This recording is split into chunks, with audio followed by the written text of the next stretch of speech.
Jack and Cheryl are head of the Fitzgerald family. They own more claims than anyone else in the area and have over 30 relatives working their mines. It's a strictly family-only business. We've been mining in here for 27 years now. Talk about mining in the north and you get the Fitzgerald name, whether it's tin, sapphires or gold. We've mined it all. And how long have you been set up here? 4 months, yeah, something like that. We're interested in talking to Parker. Jack's interested in selling, but he's got to prove himself. I'm sick of people coming in here and trying to mine and go broke. You've got to be the right bloke to mine. It definitely feels like they're not massively comfortable with this situation. Would you agree? Yeah, I'm sure that there's a bit of a question mark of what our intentions are here, but figuring out who to trust on both sides is difficult. So I'm coming here to really assess pieces of property for myself and not just taking people's words for it. Just want to learn what they do, see what kind of gold's in the ground, and see if there's any opportunity for us. Mining this land would be a lot like mining at home for Parker. 1.7 billion years ago, a supercontinent known as Nuna began to break apart and form new landscapes. Over 100 million years, one piece of land drifted from North America and attached to Australia, forming part of North Queensland.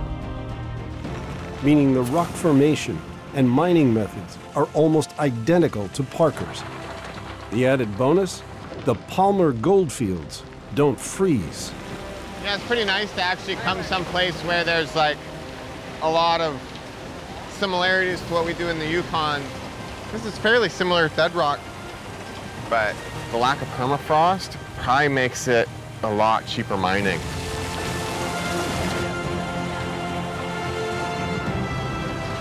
Time for cleanup.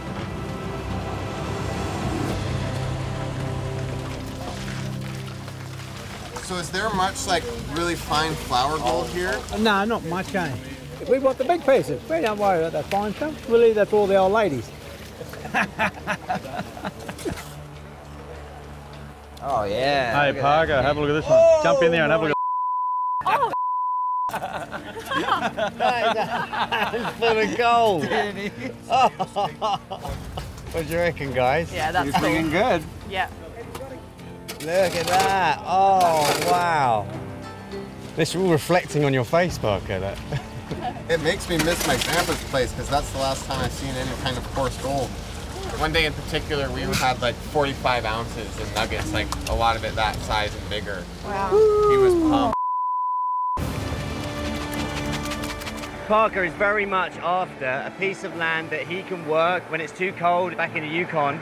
And it looks like this is an amazing bit of land. Look at that. Ours is only like between 81 and 84 pure. 98%. Wow. It's one of the purest golds in the world, eh? Right now, I'm picking that he's super excited about this spot. I totally agree. So is that a pretty normal day, above average, below average? That's normal. Pretty normal. Normal, yeah. That's a good normal. They've got piles of gold, but it's one thing to show us their operation, but it's another thing to be able to test it properly. So yeah, I'll be interested to see what the final total is and then start talking to them about ground.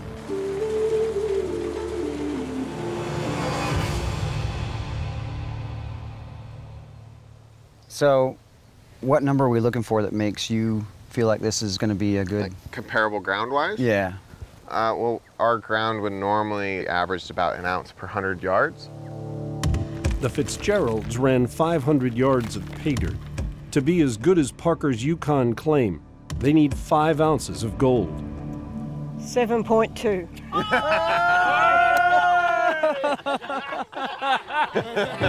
For every 100 yards, they make almost $700 more than Parker, plus no extra costs stripping permafrost. After seeing all that, I was wondering if we could like stick around for a bit and test some ground out. I'm sure we can. That'd be great. I am really interested in this area, but we are a little homeless. I was wondering if it's all right if we camp out here. Yeah, I don't mind if you do, yeah, $5 a head. Cheers, guys. Cheers. Thanks. Parker. Cheers. Man. Mind blown, right? I mean, not only is there gold here, but there's really good gold. Wow. Holy cow.